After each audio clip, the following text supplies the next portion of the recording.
यूं ही नहीं है ये उत्साह। हमारे 10 लोग, 2 service engineer, mister Jitendra, mister Vinod, दोनों लोग 10 दिन से लगातार इस पंप को चलाने के लिए लगे हुए थे और 10 दिन बाद ये हमको सफलता मिली है। 10 दिन में हमने एक वर्टिकल टरबाइन पंप का इरेक्शन कमीशनिंग कंप्लीट किया है, आखिरी पंप का, और ये उत्साह उसी वजह से है। आज हम आए हैं राप्ती नदी पर बने हुए एक पंप हाउस में।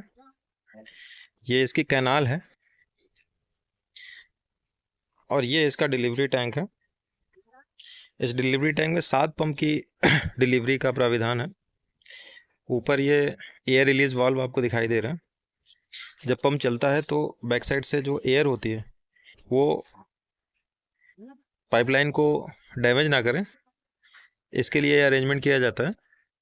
क्योंकि जब यहाँ देखिए ये पाइप बंद है और ये नीचे टेपर है, पानी जब इन करेगा तो एयर कई बार यहाँ से नहीं निकल पाएगी और इस पाइप में ऊपर जो सबसे टॉप का पोर्शन होगा वहाँ पे जाके वो कंप्रेस होने लगेगी। कंप्रेस होने की वजह से प्रेशर बहुत ज़्यादा बढ़ जाएगा और बहुत ज़्यादा प्रेशर बढ़ने की वजह से अगर ये एयर रिलीज वाल्व नहीं लगाया जाता तो यहाँ से पाइप फट जाता है कई बार। अब आगे देखते हैं। ये हमारे 7 पंप की डिलीवरी के पाइप है जो पंप हाउस से बाहर निकले हुए हैं। आइए कैनाल देखते हैं पहले कितनी बड़ी है।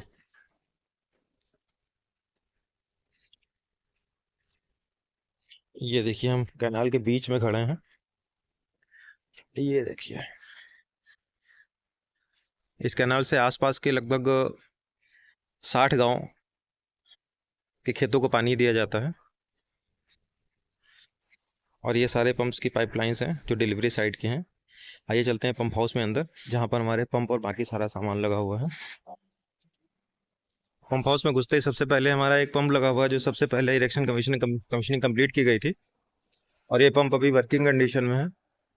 इसी तरह के यहाँ पर 7 पंप हैं और ये सातों हमारे वर्किंग कंडीशन में आज की डेट में आ जाएंगे। 6 पंप की ऑलरेडी टेस्टिंग हो चुकी है और 7वें पंप की लोड पे टेस्टिंग करने के लिए आज हम आए हुए हैं यहाँ पे। हमारी टीम ऑलरेडी 15 दिन से इसका इरेक्शन कमीशनिंग का काम कर रही है और आज वो काम लगभग खत्म होने पर है और शाम तक इस पंप को हम चलाएंगे।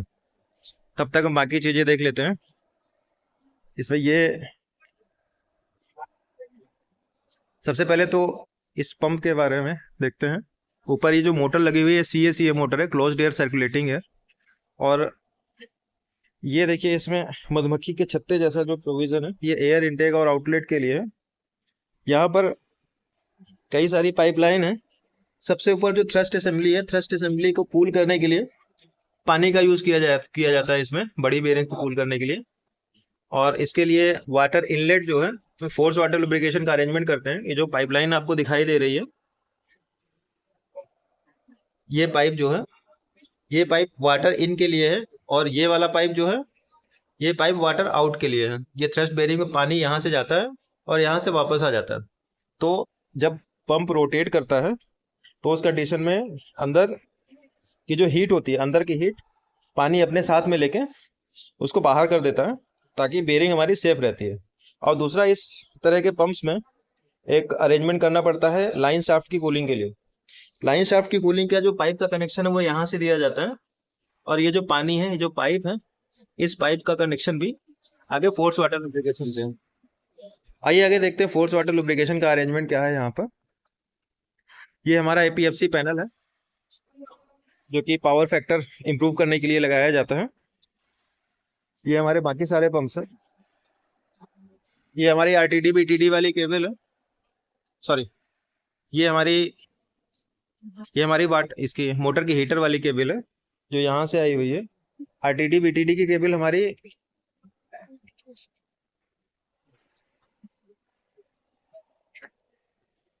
ये है। RTD BTD की केबल ये मल्टी स्ट्रेन टाइप की केबल होती है। इसमें 18 पॉइंट्स लगते हैं इस वाले मोटर में। अलग अलग मोटर में अलग अलग दिए जा सकते हैं। ये 95 स्क्वायर mm की हमारी ST केबल है जो 11 kV के लिए सुटेबल है और ये मेन टर्मिनल बॉक्स में इसका कनेक्शन किया गया है। इसी तरह से सभी मोटर्स में कनेक्शन किया गया है। बेयरिंग में अंदर ऑयल भी रहता है, ऑयल की फिलिंग के लिए इसमें अरेंजमेंट रहता है और इसको किस लेवल पर है उसमें उसके लिए ऑयल इंडिकेटर दिए जाते हैं ताकि ऑपरेटर को पता रहे कि कितना ऑयल उसमें है। ये हमारे STVCB पैनल्स हैं जो कि 2 इनकमर, 7 आउटगोइंग, एक बस कपलर और एक ट्रांसफार्मर फीडर से इसका पूरा सेट बनाया गया है।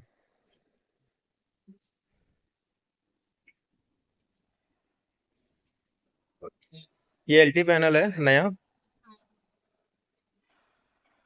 ये फोर्स वाटर लुब्रिकेशन का अरेंजमेंट है। ये है हमारा फोर्स वाटर का अरेंजमेंट। सबसे पहले इनलेट है, इनलेट से कॉमन हेडर लगा हुआ है। कॉमन हेडर के बाद में स्लूस वाल्व है, ताकि जो पानी किस पंप को देना है उसको कंट्रोल किया जा सके। इसके बाद में पंप है, रिड्यूसर है, रिड्यूसर से पंप है, पंप के बाद फिर एक एक्सपेंडर, एक्सपेंडर के बाद फिर एक स्लूस वाल्व दिया गया है ताकि उसको कंट्रोल किया जा सके। इसके बाद में ये रिफ्लेक्स वाल्व है और इसी तरह के एक वर्किंग है और दूसरा स्टैंड बाई है। इन दोनों पंप्स का एक कॉमन हेडर है डिलीवरी साइड का। वो डिलीवरी साइड का कॉमन हेडर जो है वो ये है, और ये आगे जाके नीचे जाके ये सीधा यहाँ से लेकर आखिरी तक गया हुआ है। और सारे पंप्स का जो वाटर लुब्रिकेशन का अरेंजमेंट है, चाहे वो बेरिंग कूलिंग का हो चाहे वो लाइन शाफ्ट कूलिंग का हो, वो एक साथ दिया गया है। आगे इसमें देखते हैं कि इसका जो कूलिंग का अरेंजमेंट है वो कैसे किया गया है। इसमें देखिए, सबसे पहले जो कॉमन हेडर से भी देखा था हमने, वो कॉमन हेडर यहाँ से आ रहा है, ये जो पाइप दिखाई दे रहा है आपको नीचे, और उसे एक फ्लेंज निप्पल लगा हुआ है। फ्लेंज निप्पल के बाद में एक स्लूस वाल्व लगा हुआ है। इस स्लूस वाल्व से हम किसी भी चलने वाले पंप के वाटर इनलेट को कंट्रोल कर सकते हैं। अगर यहाँ से हम बंद कर देते हैं तो फिर ये पानी आगे नहीं जाएगा। इसके बाद में इसमें जो है 2 लाइनें निकली हुई हैं। इसके बाद में इसमें 2 लाइनें निकली हुई हैं, एक टी लगा हुआ है, एक कॉर्नर से वेंड है।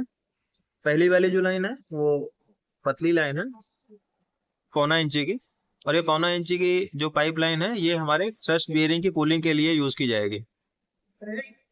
अब ये जो हमारी थ्रस्ट बियरिंग है, थ्रस्ट बियरिंग वाटर कूल्ड है, और ये जो लाइन है इसमें गेट वाल्व के साथ मुझे दिया गया है।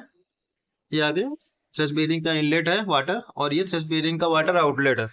इसमें से जो नॉर्मल पानी है, नॉर्मल टेम्परेचर का पानी है, वो थ्रस्ट बियरिंग में जाएगा, और थ्रस्ट बियरिंग के अंदर जो गर्म ऑयल है वो उसके डायरेक्टली कांटेक्ट में आता है। उसके अंदर भी ट्यूब्स होती हैं एसएस की या ब्रास की या कॉपर की।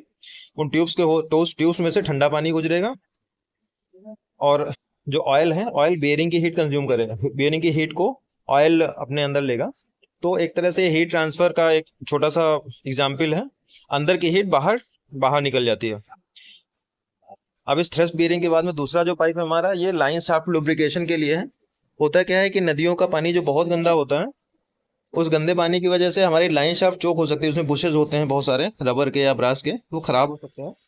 तो उसको आइसोलेट करने के लिए एक शाफ्ट ट्यूब दी जाती है। अब शाफ्ट ट्यूब के अंदर तो बुशेज है, उनको कूल करने के लिए कुछ तो अरेंजमेंट करना पड़ेगा। तो उसके लिए हम लोग बाहर से एक्सटर्नल फोर्स वाटर लुब्रिकेशन का अरेंजमेंट करते हैं। ये देखिए जो पाइप है, इसमें ये गेट वाल्व लगा हुआ है। गेट वाल्व के बाद में अभी इसमें एक यूनियन ज्वाइंट बाकी है। एक गेट वाल्व और इसमें ब्रास का लगेगा, और इसमें एक प्रेशर रिड्यूसिंग वाल्व लगेगा, पीआरवी। ये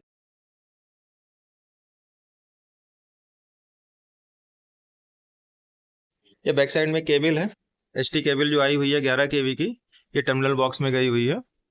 और ये देखिए मोटर, सीएसए मोटर का जो कूलिंग का एयर इनटेक का या आउटलेट का जो अरेंजमेंट होता है ये है इसमें। और इसके बाद में ये है इसकी कपलिंग।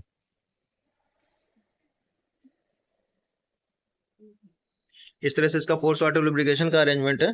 और आइए हम बैक साइड में चलते हैं जहाँ पे पंप का सक्शन।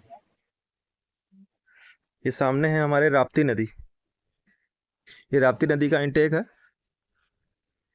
सॉरी राप्ती नदी का, राप्ती नदी में जो ये पंप हाउस बना हुआ है ये इसका इंटेक है। ये इधर से पानी आ रहा है और ये पानी इधर को जा रहा है। अच्छा, पंप हाउस के सिलेक्शन में पुराने समय में जो चीज़ें ध्यान रखी जाती थी, वो अक्सर शमशान के बगल में या घाटों के बगल में ही पंप हाउस बनाए जाते थे। उसका कारण जो होता था वो आपके सामने है। वाटर लेवल जैसे ही डाउन हुआ है तो नदी ने उस किनारे से पानी छोड़ दिया है। जब बारिश में हम लोग आए थे तो उस वाले किनारे में काफ़ी ऊंचाई तक पानी था।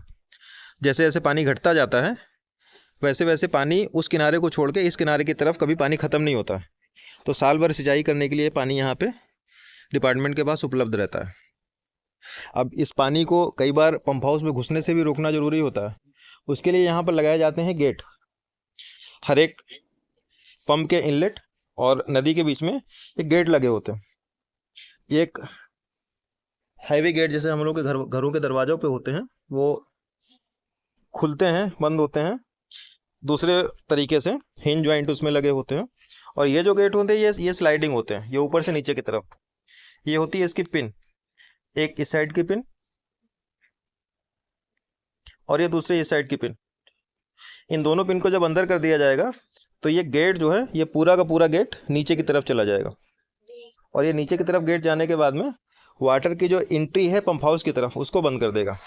अब इसमें क्या है कि ये गेट तो हैवी हैं, तो इन गेट्स को ऊपर नीचे करने के लिए एक गाइड रेल टाइप का कुछ अरेंजमेंट किया गया है। ये उसकी छोटी सी ट्रेन की ये पटरी है जिसमें ये होता है अरेंजमेंट। और इसमें चेन पुली ब्लॉक एक लगा होता है, चेन पुली ब्लॉक की चेन्स हैं और इन चेन से सीलिंग लगा के इस गेट को ऊपर नीचे किया जाता है। इससे इसको कंट्रोल करते हैं। बारिश के समय में ये सबसे ज़्यादा फायदेमंद होता है। उसका कारण ये होता है कि बारिश के समय में पंप हाउस में पानी आने से रोकना होता है, क्योंकि उसमें बारिश के समय में बहुत सारी चीज़ें ऐसी होती है जो पंप हाउस में नहीं जानी चाहिए, पंप में नहीं जानी चाहिए, तो उस समय पे गेट को बंद कर दिया जाता है। कई बार नॉन ऑपरेटिंग कंडीशन जब होती है उस समय भी गेट को बंद कर दिया जाता है। सिल्ट की सफाई अगर करनी होती है तब भी गेट को बंद करना या बंद किया या खोला जाता है। ये सारी परिस्थितियां होती हैं। और आज हमारा जो 7वां पंप चलने वाला है उसमें अभी थोड़ा सा काम बचा हुआ है, वो भी फोर्स वाटर लुब्रिकेशन का थोड़ा सा काम बचा हुआ है जो अभी फाइनल किया जा रहा है।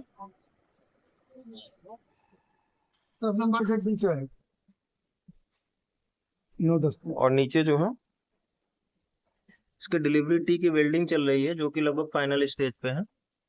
ये है हमारे कामेश्वर जी और ये है हमारे 7 पंप।